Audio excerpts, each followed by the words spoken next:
지금까지 회계의 개념과 회계의 종류, 그 다음에 재무회계와 관리회계에 대해서 배웠습니다. 자, 이제 재무상태표의 개념에 대해서 학습을 한번 해보도록 하겠습니다. 자, 재무상태표는 일정 시점입니다. 일정 시점, 어떤 시점에서 기업의 자산, 부채, 자본의 상태를 나타내는 보고서를 재무상태표라 합니다. 자, 한번 개념을 살짝 한번 잡아봅시다. 자, 내가 700만 원이 있었습니다. 내 돈이 700만 원이 있었는데 내가 호프집을 하나 해서 돈을 벌려고 합니다. 근데 호프집을 하려고 하니까 전체 돈이 1000만 원이 들어갑니다. 1000만 원이. 근데 어찌되었든 자기 주머니 안에 700만 원밖에 없습니다. 근데 이 사람이 호프집을 개업을 했습니다. 그럼 1000만 원이 들어가는 호프집을 개업하는데 자기 돈이 700만 원밖에 없으니까 어떻게 했겠습니까? 300만 원은 다른 사람으로부터 빌렸겠죠. 그죠? 그래서 이 700만 원은 자기가 가진 돈입니다. 자기가 가진 돈, 내 돈, 내 돈. 자, 그래서 요걸 수준 있게 썼는 말이 자기가 출자한 자금이라고 합니다. 요 300만 원은 다른 사람에게 빌렸죠. 나무돈. 나무돈. 즉 타인으로부터 뭐 했다? 빌렸죠. 그죠? 자, 그리고 이 회사가 사업을 해서 돈을 벌기 위해서 사업을 하기 위해서 필요한 자금은 총 1000만 원입니다. 이 1000만 원은 우리가 요걸 뭐라 하는가 하면은 자산이라 합니다. 자산. 에셋이라 합니다. 에셋. 그 다음에 이 1000만 원은 자산은 즉 내가 미래의 어떤 수익을 가져다 주기 위해서 미래의 어떤 경제적 효익을 가져다 주기 위해서 경제적 영업을 해서 경제적 가치를 증가시키기 위해서 필요한 돈입니다. 그래서 우리는 자산을 이렇게 생각하시면 됩니다. 자, 이 돈이 있어야 되고 이 자산은 어떻게 구성되어 있습니까? 다른 사람에게 빌린 돈 300만 원과 자기 돈 700만 원으로 구성이 되죠. 700만 원으로. 자, 우리가 이 기업 실체의 공준을 설명을 한번 해볼게요. 다시 기업 실체의 공준이라는 얘기는 기업과 기업주 간에는 별개의 독립된 실체라는 얘기입니다. 기업주와 기업과는 별개의 독립된 실체다. 즉 기업의 입장에서 내가 회사를 해서 경제적 가치, 경제적 효익이 있던가 혹은 뭐 용역 잠재력이라고도 합니다. 이 자산은 즉 1000만 원은 결국 이 자산 1000만 원은 기업의 입장에서 타인인데 빌린 돈과 자기 회사의 소유주에게 빌린 돈, 빌렸다 하면 소유자가 출자한 돈, 빌렸다 하지 말고요. 출자했는 돈 700만 원과 타인에게 빌린 돈, 차입한 돈, 소유자가 출자한 자금으로 구성됩니다. 즉 요걸 우리가 뭐라 하는가 하니까 타인으로부터 빌린 것을 우리가 부채라고 합니다. 자기가 기업의 소유자가 출자한 돈을 우리가 자본이라 합니다. 그러면 한번 보세요. 자산 이꼬르 뭐 부채 더하기 뭐가 됩니까? 자본이 되죠. 자산은 자 부채 타인에게 빌린 돈과 자기가 소유자가 출자한 돈으로 구성됩니다. 자, 요거 개념 잘 새겨 보셔야 됩니다. 한 1분 정도 시간 될 테니까 개념을 한번 잡아 보세요.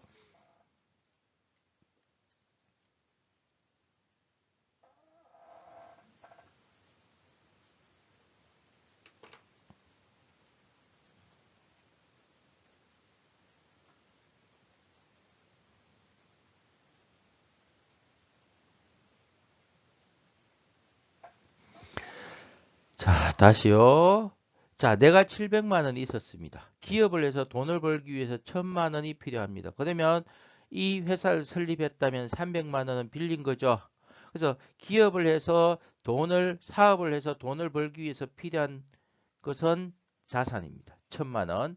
이 1000만 원은 타인에게 빌린 돈 300만 원과 자기가 출자한 돈 700만 원으로 구성이 됩니다. 그러니까 이 자산, 자, 한번 보세요. 책상이 언제부터 언제까지 얼마가 있다. 이렇게 얘기 안 하겠죠. 어느 시점에서 이 책상은 어느 시점에 우리가 평가한다는 얘기는 얼마냐겠죠. 어느 시점에 얼마냐입니다. 그래서 재무상태표는 일정 시점에서 기업의 자산, 부채, 자본의 상태를 나타내는 보고서가 재무상태표가 됩니다. 됐죠? 자, 일정 시점에 기업의 자산, 부채, 자본의 상태, 자산, 부채, 자본의 상태, 재무 상태라고 하시면 됩니다. 재무 상태를 나타내는 표가 뭐다? 재무 상태표가 됩니다. 자, 이제 자산이 한번 봅시다. 자산은 우리가 사업을 하는데 필요한 돈이라고 생각하시면 됩니다. 자, 이렇게 정의를 내립니다. 과거 사건의 결과로 기업이 가지고 있는, 통제하고 있는 미래 어떤 경제적 효익을 자산이라고 정의를 내립니다. 미래 경제적 효익 또는 용역 잠재력이 있다. 이렇게 정의를 내립니다. 자, 볼게요. 현금을 가지고 있습니다. 자산 중에 대표적인 거 현금이죠. 이 현금을 가지고 있으면 어떻게 할 수 있습니까? 예, 영업을 할 수 있죠. 물건을 사와서 팔 수도 있고 하겠죠. 그죠? 그래서 현금, 매출채권, 건물, 창고와 같이 기업이 경영 활동을 위해서 소유하고 있으며 금전적 가치가 있을 뿐 아니라 앞으로도 유용하게 사용할 수 있는 회사의 재산을 자산이라고 합니다. 미래 경제적 효익을 가져다 주거나 용역 잠재력이 있으면은 자산이 됩니다. 법적인 권리를 가지고 있어도 자산이 됩니다. 자, 여기서 현금 자산이고 예금 자산, 매출채권, 대여금, 상품, 건물, 토지, 비품 이런 것들이 자산에 해당합니다. 자산에 해당하는데 지금 이제 여러분이 결국은 뭐냐 하면 이런 걸 뭐라 하는 거 하니까 우리가 계정 과목이라고 합니다. 계정 과목 이름이죠. 명칭. 계정 과목이라 합니다. 요거 하나하나가 자산이냐, 부채냐, 자본이냐, 수익이냐, 비용이냐를 배워나가게 됩니다. 일단 현금, 예금, 매출채권, 대여금, 상품, 건물, 토지, 비품이 자산이겠죠. 봅시다. 현금을 만나봅시다. 예금, 은행에 돈 넣어놨습니다. 자, 이건 언제든지 빼서 물건을 사고 사업을 영위하는 데 쓸 수 있겠죠. 자, 자산입니다. 매출채권 한번 볼게요. A가 B에게 상품을 팔았습니다. 근데 이 사람이 외상으로 했습니다. 외상으로 샀으면 나중에 돈 받을 수 있겠죠. 매출채권입니다. 그죠? 권 자산입니다. 돈을 빌려줬습니다. 나중에 빌려준 돈 받을 수 있겠죠. 자산입니다. 상품 당연히 자산이죠. 자산이고 건물 가지고 있으면 영업상 사용하죠. 토지 영업상 사용하죠. 비품 우리 보세요. 학교에 책상도 있고 의자도 있고 자 이런 것들을 하나로 뭉쳐서 우리가 비품이라고 합니다. 요거 나중에 하나씩 배울게요. 자 그래서 비품 가지고 있으면 영업상 사용할 수 있죠. 그죠? 영업 활동에 사용할 수 있으니까 자산이 되겠죠. 그죠? 자, 현금, 예금, 매출채권, 대여금, 상품, 건물, 토지, 비품이 자산입니다. 자, 한 1분 정도 복습을 합니다.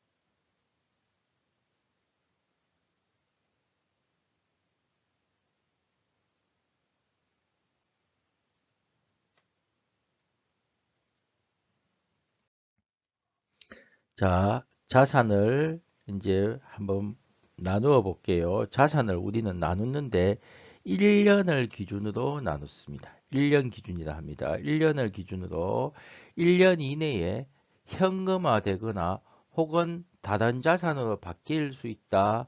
유동자산. 아니다. 1년 이내에 현금화되는 게 아닌 현금화하거나 다단자산으로 안 바뀐다. 비유동자산으로 나뉩니다. 비유동자산 이렇게 나뉩니다. 그리고 우리는 또 유동성 배열법을 씁니다. 유동성 배열법. 현금화되는 속도가 제일 빠른 놈부터 위에 적습니다. 유동성 배열법. 그래서 이 유동자산은 1년 이내에 현금화하거나 다른 자산으로 바뀐다. 유동자산. 아니다. 비유동자산입니다. 자, 유동자산은 다시 당자자산과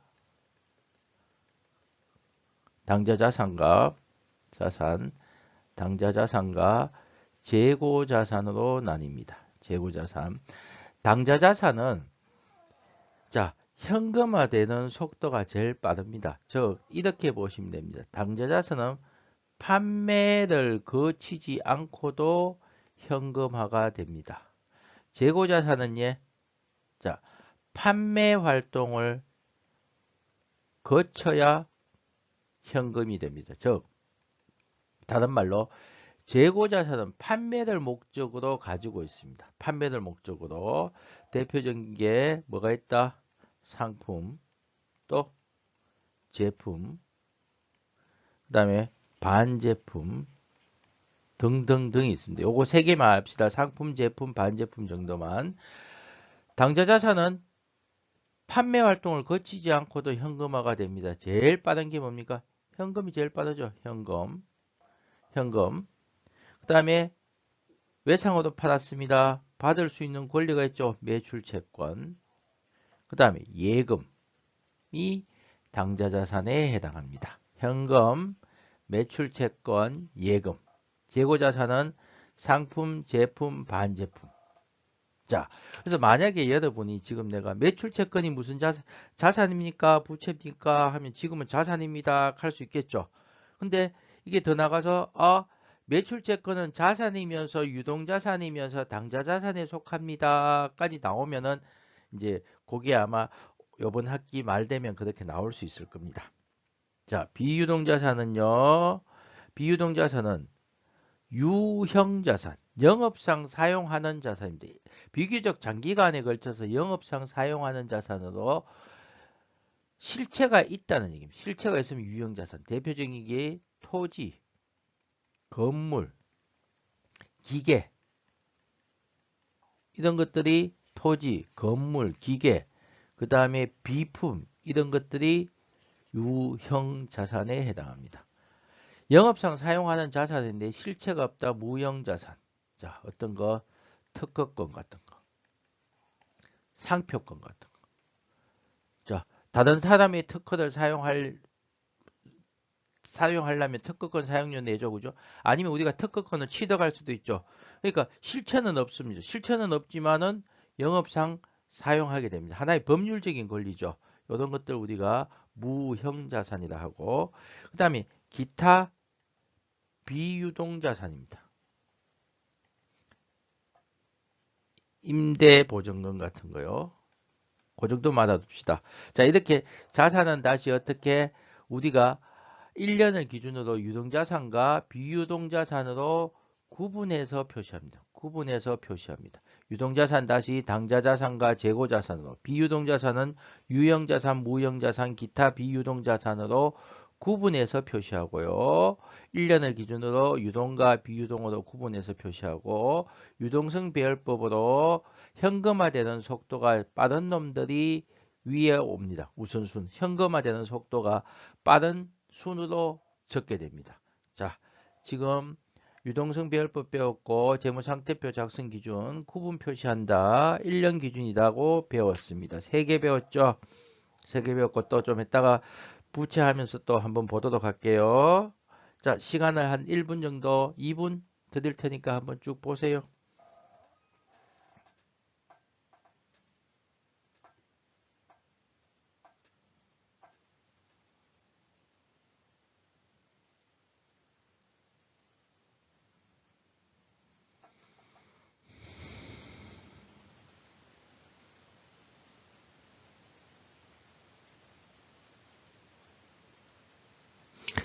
자, 다시요. 자산은 1년을 기준으로 유동자산과 비유동자산으로, 그리고 적는 순서는 현금화되는 속도가 빠른 유동성 배열법을 채택하고 있습니다. 그래서 1년을 기준으로 유동자산과 비유동자산으로, 유동자산 다시 판매 활동을 거쳐서 현금화되느냐 아니냐에 따라서 당좌자산과 재고자산으로, 그 다음에 비유동자산은 유형자산, 무형자산, 기타 비유동자산으로 구분 표시하고 있습니다.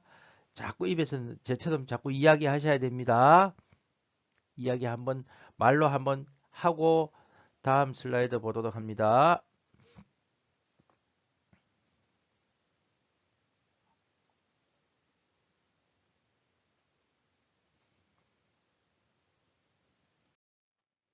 자, 이제 부채들 보도록 할게요. 부채는 누구에게? 기업에 돈을 빌려준 사람을 우리가 채권자라 합니다. 채권자에게 갚아야 되겠죠. 그죠? 갚아야 되는 거라고 생각하시면 됩니다.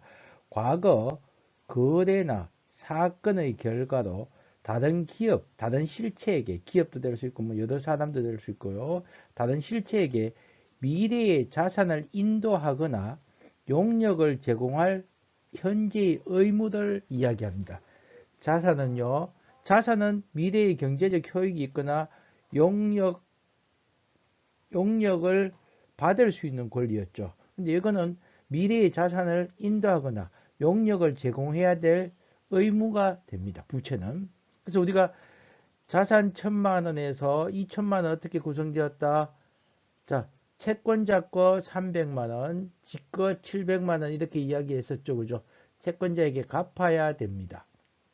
즉, 매입 채무나 차입금 등과 같이 미래에 일정한 금액을 갚아야 할 의무가 있는 기업의 채무입니다. 자, A와 B가 상품을 팔았습니다. 상품을 팔았는데 외상으로 했습니다. 외상.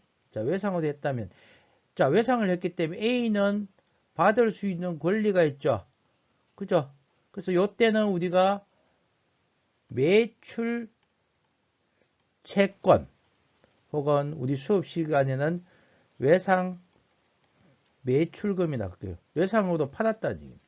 이 사람은 상품 매입 대금을 안 줬으니까 어느 시점이 되면 갚아야 되죠. 그래서 요거 외상 매입금, 매입 채무라고 합니다. 자, 두 번째, A가 B에게 현금을 빌려줬습니다. 그러면 이 사람은 빌려줬기 때문에 나중에 받아야 되죠. 대여했다 해서 대여금. 이 사람 빌렸기 때문에 갚아야 되죠. 차입금. 이렇게 합니다. 갚아야 되죠. 부채가 됩니다. 자, 미지급금은요. 그대로 아직 지급 안 한 돈이죠. 지급을 해야 되겠죠. 지급해야 됩니다. 미지급금 부채가 되겠죠. 미지급금의 반대는 뭐가 됩니까? 아직 못 받은 돈이니까 미수금 하시면 되겠죠. 자, 선수금요. 선수금 나중에 하겠지만은 선수도 받았습니다. 나중에 요만큼 빼고 받으면 된다는 얘기죠. 자, 이렇게 생각하시면 됩니다. 매입 채무 차입금 미지급금 정도까지는 납시다. 부채인 거. 부채인 거. 자, 한 3분 정도 복습합니다.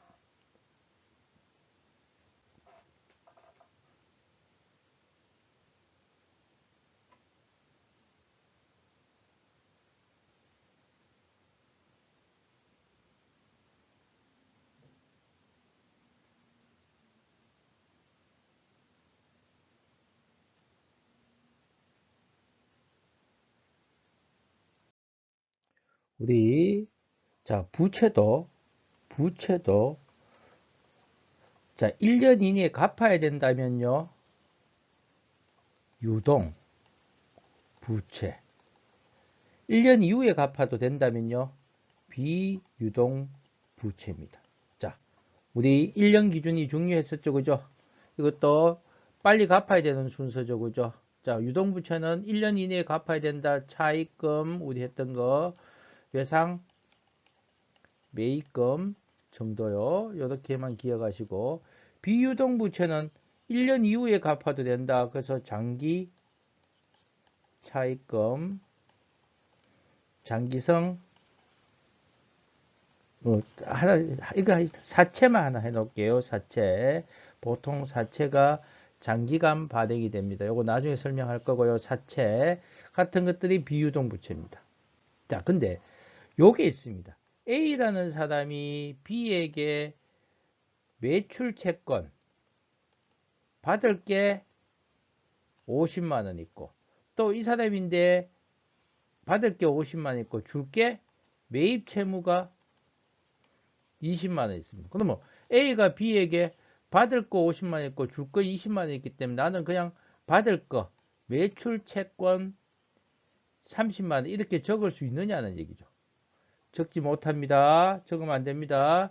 우리 재무상태표 작성 기준에 한 개 더합니다. 총액주의 원칙입니다. 즉 자산과 부채를 서로 상계해서 적을 수가 없습니다. 총액주의 원칙, 1년 기준 했고 유동성 배열법 했고요.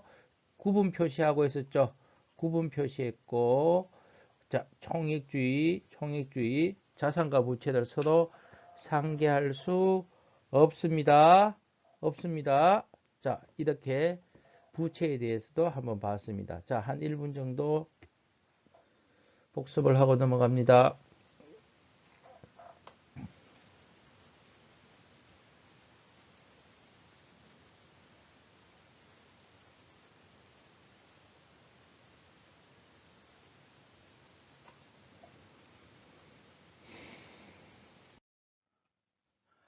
자, 이제 자본을 볼게요. 자본은, 자, 우리가 볼게요. 1000만 원에서 타인인데 빌린 게 300만 원이고, 자기가 출자한 게 700만 원이라 했습니다. 그래서 이 자본을 정의하는 게 크게 정의가 매끄럽게 안 됩니다. 그래서 어떻게 생각하시면 되는가 하니까, 이 자산에서 소유자 끄다. 그래서 이걸 우리가 소유자 청구권 혹은 소유자 지분이라고 하고, 부채를 채권자가 달라 하면 줘야 되죠. 채권자 청구권, 채권자 지분이라 합니다. 그래서 이 자본은 회사의 소유주인 주주들의 순자산으로 총자산에서 타인에게 갚아야 할 총부채를 차감한 잔액을 자본이라 합니다. 자산에서 뭘 뺏는 거? 부채를 뺀 게 자본입니다. 자본. 이 자본 계정은 여러 개가 있는데 우리는 이번 학기까지는 자본금만 생각해 줍니다. 자본금만 생각하고 하도록 합시다. 자, 문제에서 다음의 자료를 이용하여서 자본 금액을 계산하라 이렇게 되었습니다. 즉, 뭐 자산에서 뭘 빼다? 네, 부채를 빼다는 얘기죠. 자, 현금과 예금 자산이죠. 토지 자산이죠. 비품 자산, 매출 채권 자산이죠. 매입 채무는요, 부채죠. 그래서 자, 자산을 쭉 적어 볼게요. 우리 현금, 예금 11만 원. 그다음에 두 번째 매출 채권 적으면 되겠다. 그죠? 매출 채권 15만 원. 그다음에 토지 50만 원.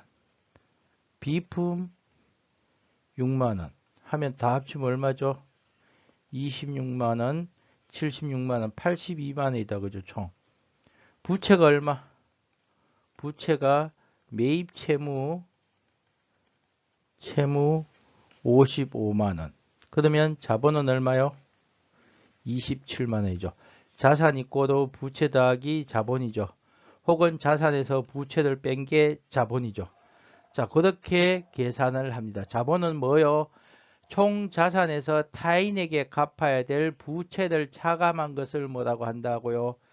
자본이라고 합니다. 자, 요 문제 다시 한번 풀어보세요.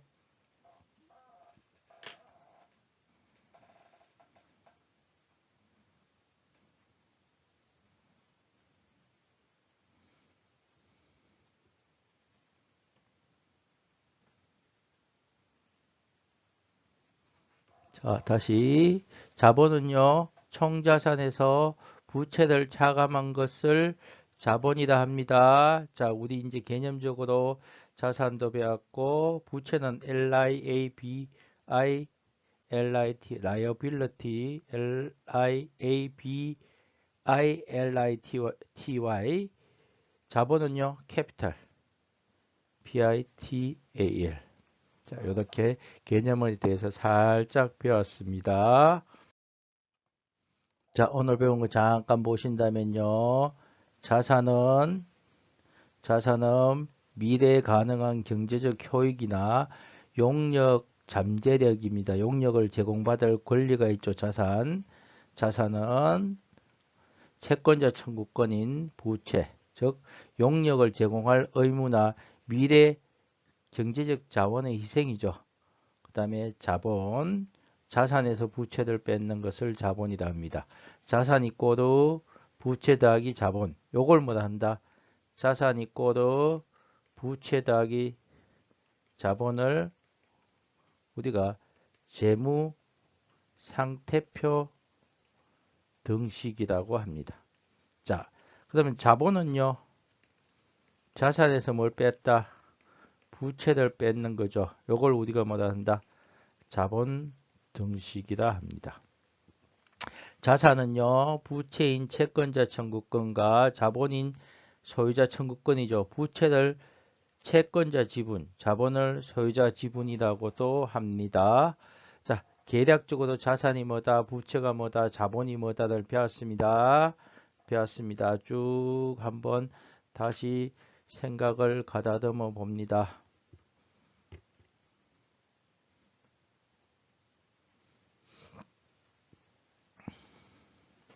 자, 마칠게요.